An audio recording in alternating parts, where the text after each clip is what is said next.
which can now be contacted from a mobile or landline on free phone 0800 952 1181. From the 4th of April 2022, the old 01274 number will no longer be available. Your call is important to us and will be answered by our next available telecoach. Calls may be recorded for training and monitoring purposes.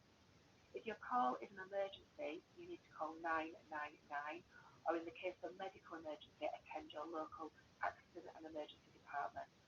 If your call is related to a physical health need, please call 111 or see your local GP.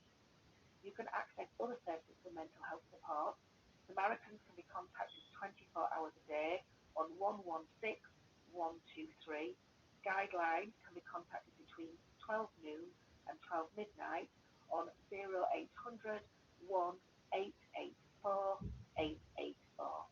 If you are under the age of 25, between 8 p.m. and 8 a.m., you can contact Night Owl on 0300 200 390. Thank you for calling the Bradford District Care NHS Foundation Trust First Response Service, which can now be contacted from a mobile or landline on free phone 0800 952 1181. From the 4th of April 2022, the old 01274 number will no longer be available. Your call is important to us and will be answered by our next available telecoach. Calls may be recorded for training and monitoring purposes. If your call is an emergency, you need to call 999, or in the case of a medical emergency, attend your local accident and emergency department. If your call is related to a physical health need, please call 111 or see your local GP. You can access other services for mental health support. Samaritans can be contacted 24 hours a day on 116 123. Guideline can be contacted between 12 noon and 12 midnight on 0800 1884 884. If you are under the age of 25, between 8 p.m. and 8 a.m., you can contact Night Owl on 0300 200 390.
Yes, good morning. Can you please put me through to Christopher Browall? It's regarding my brother, Mr. Talib Hussain, date of birth 15/9/1960.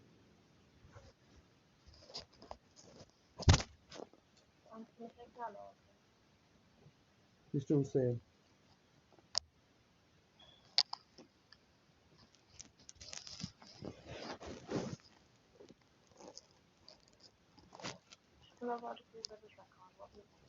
Okay.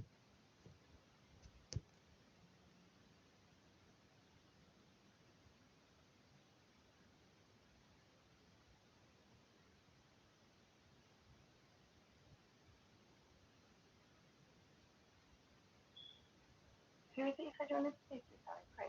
Chris Browall, yeah.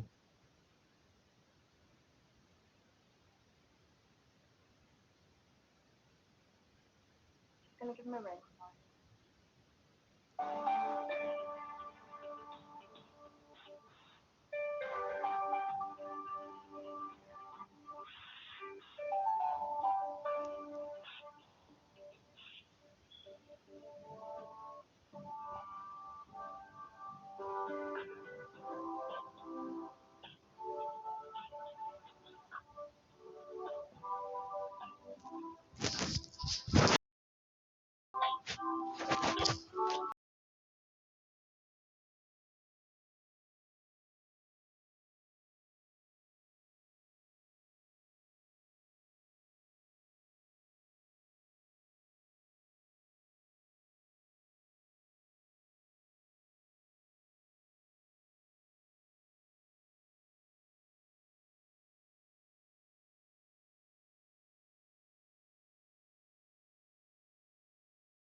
Apologize. Oh, okay, all right. Well, I've been trying to get in touch with you for some time. It's just regarding my brother Talib. I mean, I've not received any further updates from yourself. I rang up once and Right. they said that I had to write in an email and stuff. I said I'm not going to be doing that. And there's several issues that I wanted to discuss with you. Okay. That's fine. I mean, I'm sorry I haven't been answering phone calls, but if you can understand, I'm kind of following advice from from legal department, things like that. I don't think it's the perfect situation, because obviously if you need someone to speak with, then I think that it's good that someone is there to speak with you. It's something that I'm going to be kind of speaking with my management and see if there's a better arrangement that can be put in place.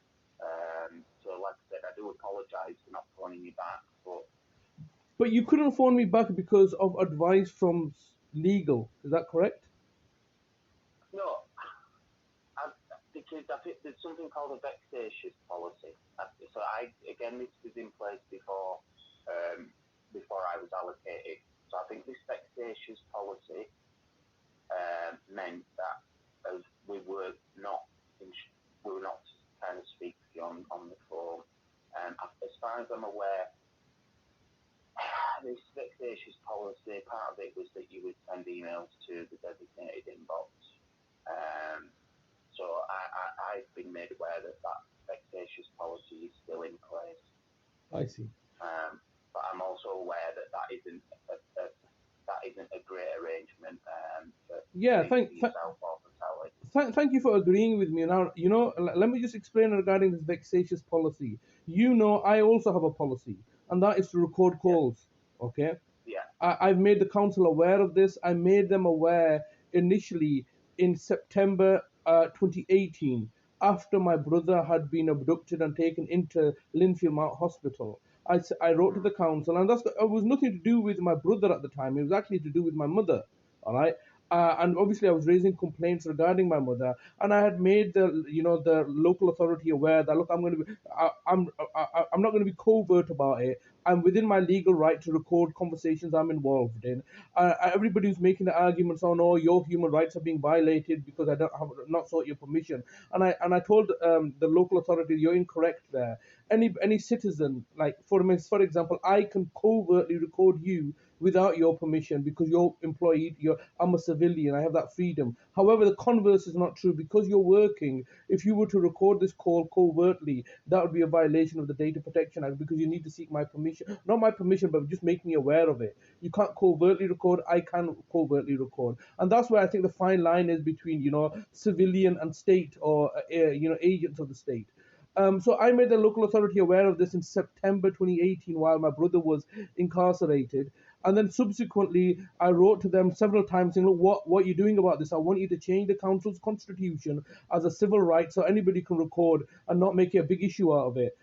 They chose not to do that. What they chose to do was to instigate legal proceedings against my mother. All right. So in December 2018, they instigated legal proceedings, and then in February, I think it's February when in legal proceedings were underway. Sorry, in March, they came out with this vexatious policy. Now you can't, and now that is illegal. All right, that vexatious policy, you can't just make a policy for one person. All right, and that vexatious complainant is somebody who's making complaints maliciously. All right, or vexatious. I'm sure you know what that means. I've told them that has no legal standing because, as I'm not sure if you're aware, but there's something called a legal legislation, that Health and Social Care Local Authority 2009 regulation, which means that I have a right to complain. You can't just take my right to complain away simply because you can't handle the complaints or you can't deal with the situation. And so therefore, that's why the vexatious policy came into place in March 2019. As a result of that vexatious policy, my mother has died as a consequence of your vexatious policy. So basically, the local authority are saying, on the one hand, look, we don't want to speak to you because you're just wasting our time and resources raising frivolous complaints. That's what their argument is. But then at the same time, you're forcing my mum into your care and not letting me see her, and then ending her life. It doesn't make any sense. This vexatious policy has no legal basis. So the reason that they're telling regarding this vexatious policy is because they now don't want to speak to me, because when I ask a question, they know it's going to be recorded. So what they're choosing to do is just hide behind things. So you know who Vicina Brown is? That's your manager. Nadia Khan, all the rest of them, they're refusing to speak to me and being very evasive, and this is basically attacking me and my household. And as a result of this, my mother's recently died. Now, as a consequence of my mother dying, my brother now has become very withdrawn and even more isolated, as you can appreciate. I don't know if you've ever experienced a bereavement, but normal people suffer from greatly from a bereavement. My brother, who already has underlying mental health issues, is suffering from a bereavement, and then everybody's trying to force through this capacity assessment. All right. And I think you and we spoke about this last time when you were speaking to me and saying, well, look, Mr. Hussain, why don't you just allow a capacity assessment to take place? And that would be a lot, that would simplify things. Well, the reason I didn't allow the capacity to take place, assessment to take place, is for several reasons. One of which, there was already a capacity assessment that I had paid for and was to my brother's advantage. Secondly, there was a very nefarious agenda where I think people are being railroading through that my brother lacks mental capacity, which is the deprivation of his liberty. Now that the mental capacity assessment has been sent, that's not going to take place now. All right, it simply cannot take place simply because my brother's suffering in a bereavement, and now you want to assess him and say, oh, look, he doesn't have mental capacity. He was assessed, he has mental capacity, that's the end of the story. The reality is, Mr. Browall, is that I asked the city mental health team to assess his mental capacity back in January 2019 when everybody refused to do so. And so, now everybody like, oh no, now we want to do it now because obviously it conflicts with our criminal conviction against you. But the bottom line is, look, my brother's not receiving any money, all right? He's having problems, but most importantly, now he's threatened with an eviction. These are all, it's exasperating because these are all the points that I discussed in the multidisciplinary meeting before he's discharged into the community, into my care. I said, look, sort his accommodation out, sort his money out, right? Sort his mental capacity thing out, and then we can move on. And in response to that, nobody did anything. And there's a, the reality is that there's these what you've done is put restrictions on me. And now it's incumbent upon yourself. Like, if you don't want to do anything, that's fair enough. But obviously, conversely, the trust needs to be made aware, or the local authority needs to be made aware, and they are aware that I'm not doing this for free. You're basically, discriminating against me because of my association with my brother who has mental health problems, and you're telling me to like write things into you. And then when I do write things in, I mean that email account, like sh designated, was put in place not because of the vexatious policy. All right, they were just saying, oh, there's some key people that you can speak to, like fungi and Bali, in regards to my brother, and that only came into place when they basically railroaded through an injunction in my mother's case, where they said that you can't even see your mother anymore. As a result of that, my brother Talib's not been able to see our mother for the last year of her life, and then she died in the local authorities' care. So everybody's now, oh, we need to take legal advice because they're fully responsible. In their care and custody, my mother's now died.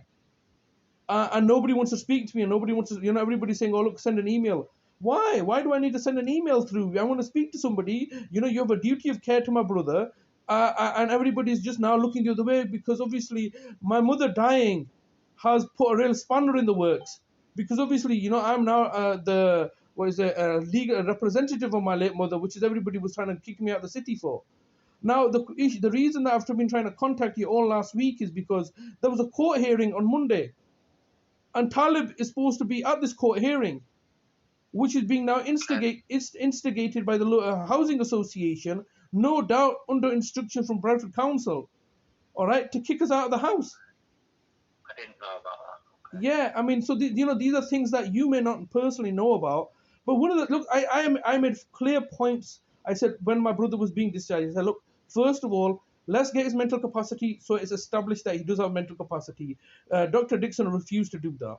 I asked that, look, his housing should be sorted out, so at least he has a accommodation. That's his basic human right, because he's out on a Section 117 aftercare. That was ignored. I said his money situation should be sorted out. That at least he should have access to his own money. That's not been resolved. All right. So and then I said regarding his accommodation, all these things that I said on his discharge were failed. And now, how could we arrange that access to his own money? Because that's something that I know was in place before when you were both in Bradford. How could we arrange that? Well, would it be possible to arrange a payment card? No, we don't want to. Look, my brother's quite clearly, why are you in charge of his money? The only reason that you, the council, are in charge of his money is because you're trying to say that he lacks mental capacity. Okay. So that's not going to happen. But you're not going to like blackmail us and force us in order to accept. We do not accept. Look, Chris, you're an intelligent person. You understand that.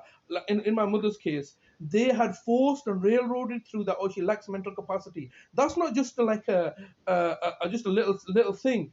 If somebody's defined as lacking mental capacity, they have no liberty anymore, no rights. My mother had absolutely zero rights. They just took over her house, all right, took over control of her, gave her injections, gave her medication. Basically, the council said, look, she's our property now. We'll do with her whatever we like because she lacks mental capacity. The law doesn't work that way, but that's what has transpired in my mother's case. Now, similarly, in my brother's case, why are you in charge of his money?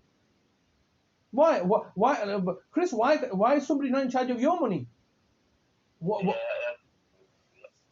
don't know the full details about how the appointeeship was put in place, but yeah, I mean that appointeeship was fraudulent in nature. All right. They're saying the fact that my brother Adala was put in charge. The local authority were not even a party to those proceedings, and the only way that they managed to put themselves in charge is to buy off the judge and get an order backdated, which doesn't make any sense at all, and nobody's willing to speak to us. So the bottom line today is that My brother Adalat has over like 80,000-90,000 pounds of Talib that the Talib needs. All right, that's Talib's money.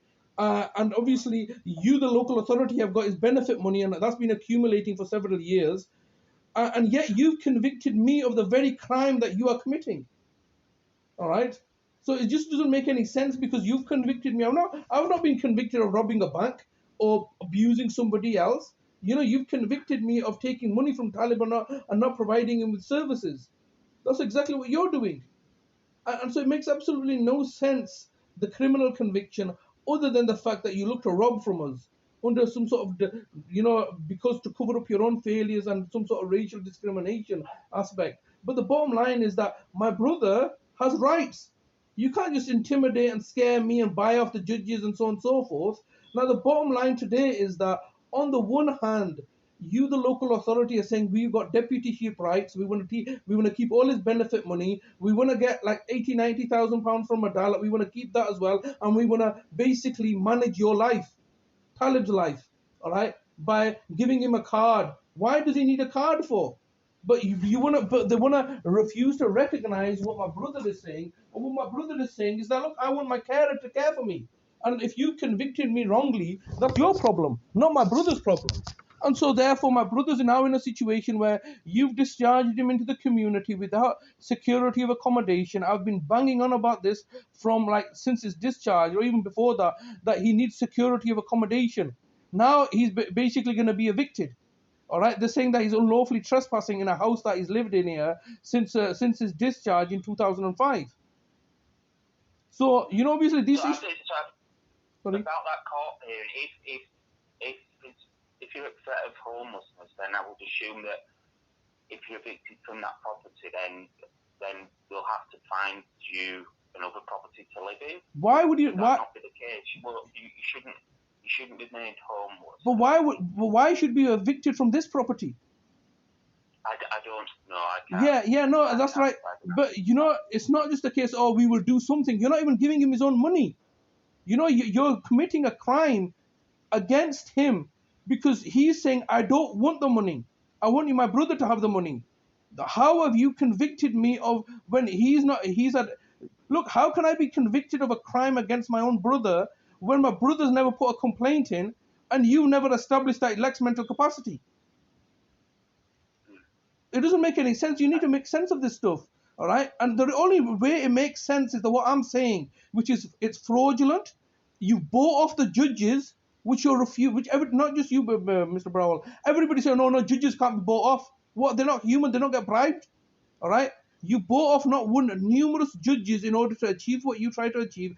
And the net consequence is that there's a vulnerable person, my brother, who's now suffering as a consequence of your not you personally, but the health authority and the local authorities clear negligence and incompetence and malevolence. And you're targeting and victimizing me. It just doesn't work that way, all right? My brother's just like my mother's now died, all right? My brother's just going to end up dying. I'm allocated as Talib's care coordinator, and that's my main role, to kind of monitor his well-being. All these things that you're saying, it's not something that I can provide answers to or help with. And that's Chris, kind of why I haven't been answering it. Yeah. Like, there's not a lot I can say to what But Chris, I mean, I have a level of respect for you. I understand that if you could, you would, but you can't. Yeah. But the whole point is that, you see, what they want me to do is they want me to shout and swear at you. They want me to give you a hard time. Then you're going to write, oh, well, Mr. Hussain was being abusive to me and blah, blah, blah. But the reality is this, that you are not the appropriate person to be allocated to my brother. All right? I said 5 things, all right, when he was discharged. I said, look, he needs to be discharged. Now that you're discharging him into my care in January 2018, all right? In January 2019, he needs to have his money sorted out, his accommodation sorted out. He needs to have his mental capacity fully assessed. He needs to have an allocated social worker. So if you discharge him from the city mental health team, he will have then, we're not dealing with the NHS trust, we're dealing with the council and the social worker. I said all these things then in January 2019. Nobody did anything. And now in August 2021, he's been discharged from the city mental health team, but yet we're still lingering on because it doesn't serve your interest. The problem here is not what we're doing. It's a problem that you, the local authority and the health authority are trying to do, which is cover up your own failures by targeting and victimizing me and my brother Talib. That's the problem here. Because the reality... How is Talib at the moment? How is he in himself? Well, Talib's obviously, he's lost his mother, he's very isolated, he doesn't want to talk to anybody. That's always been the case. He's frightened and alone. Alright? Why don't you ask me how he was while he was in Oldham? He was basically kept captive prisoner. Alright? He was held there against his wishes because he couldn't come back to see his own house. This is his home where he's living in now. That's where he's lived in since he was discharged. He was suffering immensely. He's been traumatized by being in Oldham, or not having a support plan in place. Most importantly, he's been traumatized by the fact that he didn't even have access to bathing facilities or a toilet facility because he couldn't go upstairs. He's recovering now a little, but as you can appreciate, Mr. Browall, if you break an arm or a leg, it takes time. All right, when you suffer a physical trauma, when you suffer a psychological trauma, it can take a lot longer, but it's a slow step.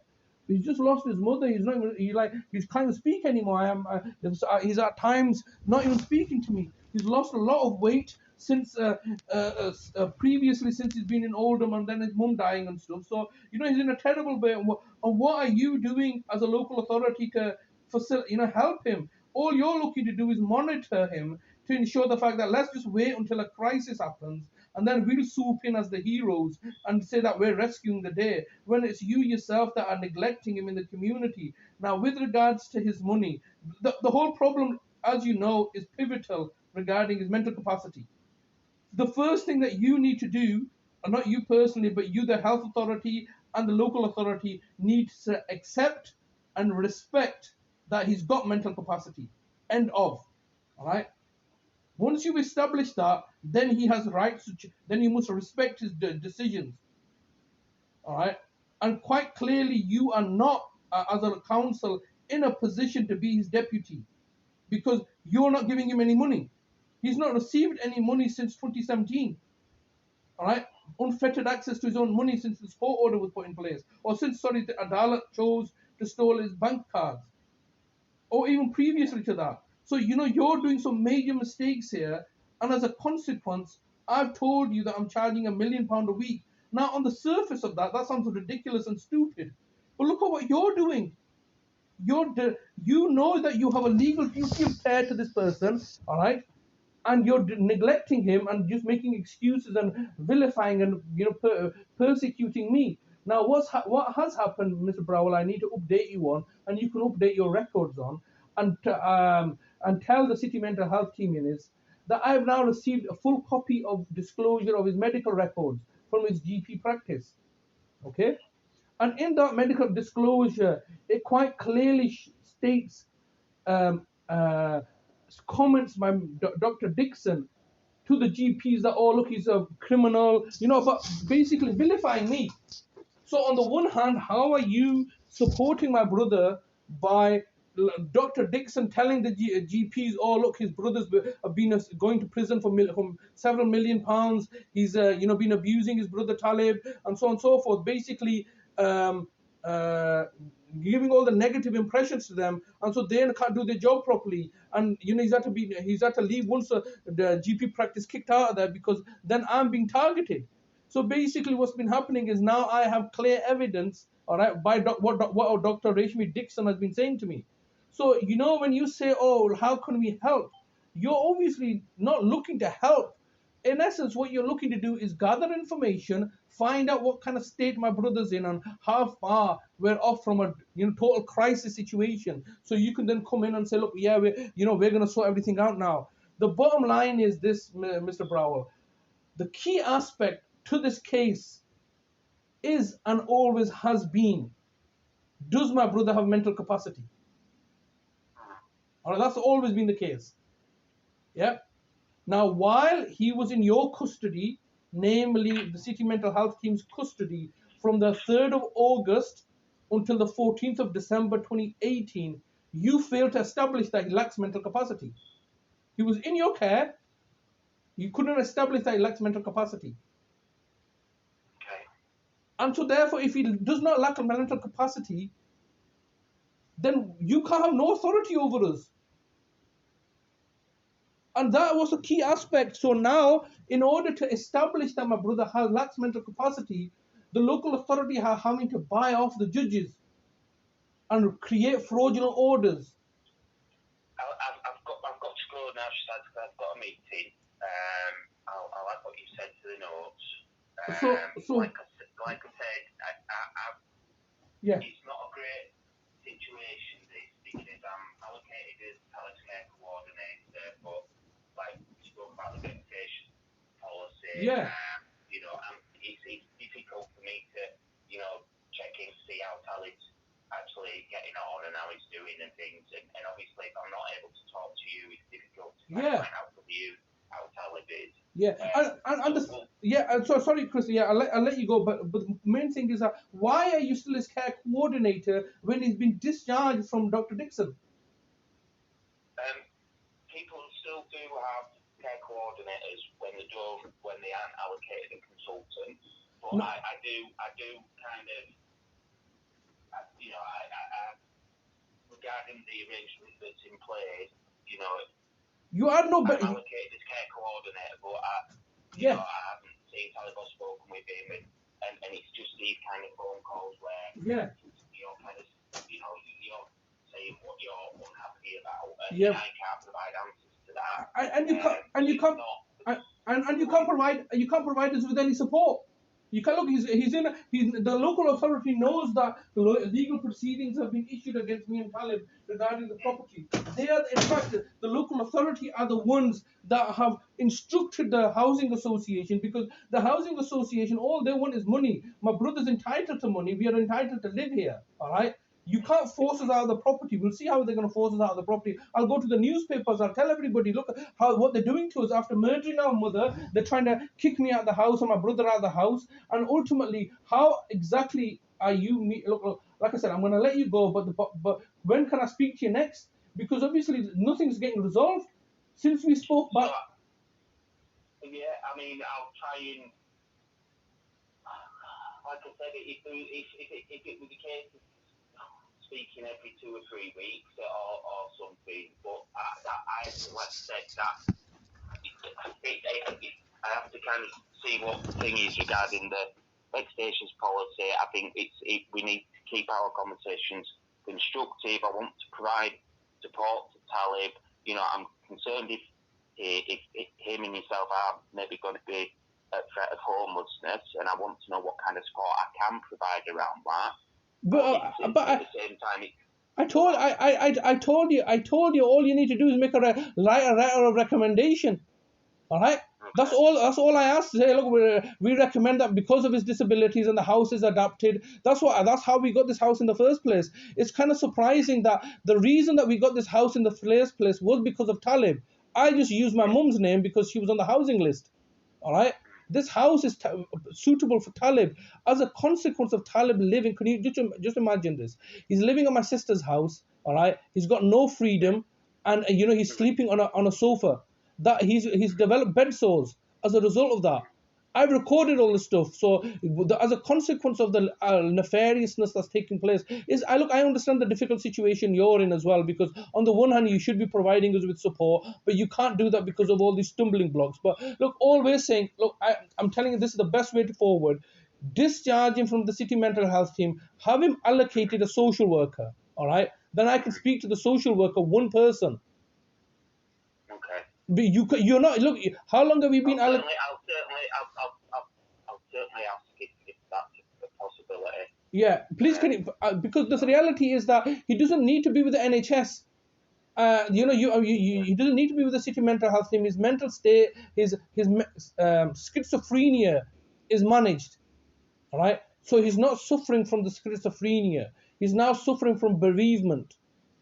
So if you say that, you think it would be best if he was discharged from CMHT, obviously I'm thinking a stumbling block to that would be discharging him without seeing him. Would it be possible if I'm trying to kind of think ahead here. No, don't. You know what, it's Chris? No, Chris. Let's not think ahead. Or could it be seen by his GP or something like that? But why? You know, it's just what? To make sure he's okay before he's discharged from CMHT. He's already been seen by Dr. Dixon.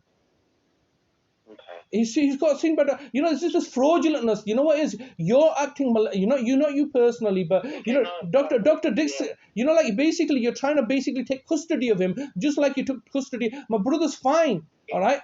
If a social worker was allocated to that, would you let the social worker?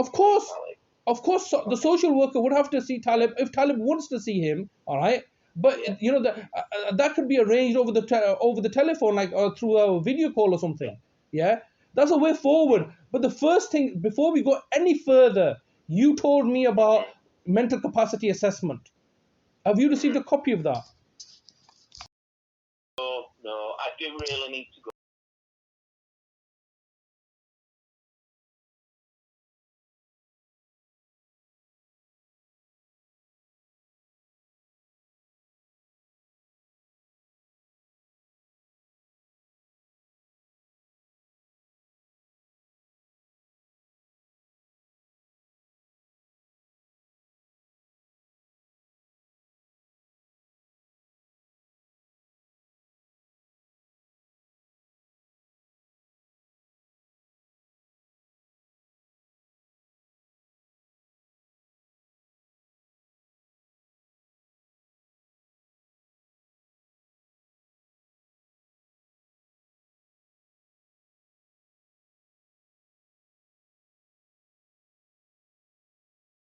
Nobody's doing anything. You're just waiting for him to die. Okay.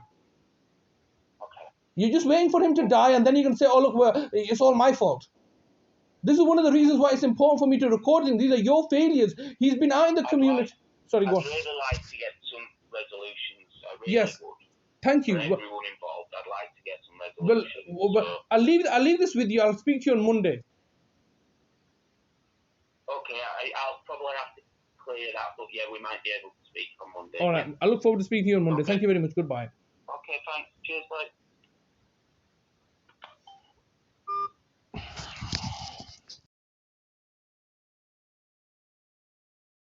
Look how they're trying to do something and they can't do it without me and without my involvement.